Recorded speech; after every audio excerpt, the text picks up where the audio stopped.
intervenu donc, au 70 rue du Landy à Saint-Denis pour un feu de magasin en rez-de-chaussée donc, qui est situé donc, sur un immeuble à usage mixte commerce-habitation R+5. Nous avons fait face à différentes difficultés, donc déjà l'accès au magasin un dimanche matin où il n'y a pas forcément de monde et l'accès par l'arrière de la cour n'était pas forcément évident. Et très vite, suite à l'engagement des premières équipes à l'attaque, l'explosion d'une bouteille de gaz.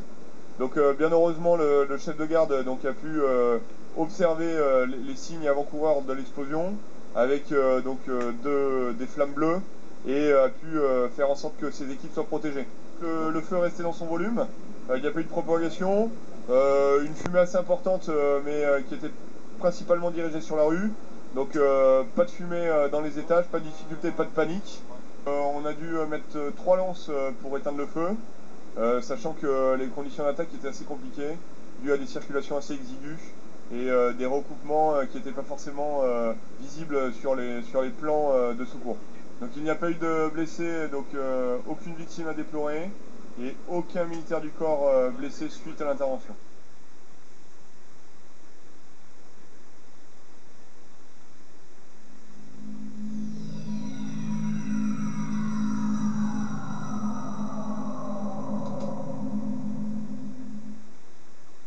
Nous sommes intervenus donc, au 70 rue du Landy à Saint-Denis pour un feu de magasin en rez-de-chaussée donc, qui est situé donc, sur un immeuble à usage mixte commerce-habitation R+5. Nous avons fait face à différentes difficultés, donc déjà l'accès au magasin un dimanche matin où il n'y a pas forcément de monde et l'accès par l'arrière de la cour n'était pas forcément évident. Et très vite, suite à l'engagement des premières équipes à l'attaque, l'explosion d'une bouteille de gaz. Donc bien heureusement le chef de garde donc, a pu observer les signes avant-coureurs de l'explosion avec des flammes bleues et a pu faire en sorte que ses équipes soient protégées. Le feu restait dans son volume, il n'y a pas eu de propagation, une fumée assez importante mais qui était principalement dirigée sur la rue.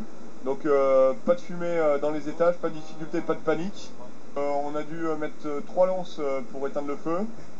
Sachant que les conditions d'attaque étaient assez compliquées, dues à des circulations assez exiguës et des recoupements qui n'étaient pas forcément visibles sur les plans de secours. Donc il n'y a pas eu de blessés, donc aucune victime à déplorer et aucun militaire du corps blessé suite à l'intervention.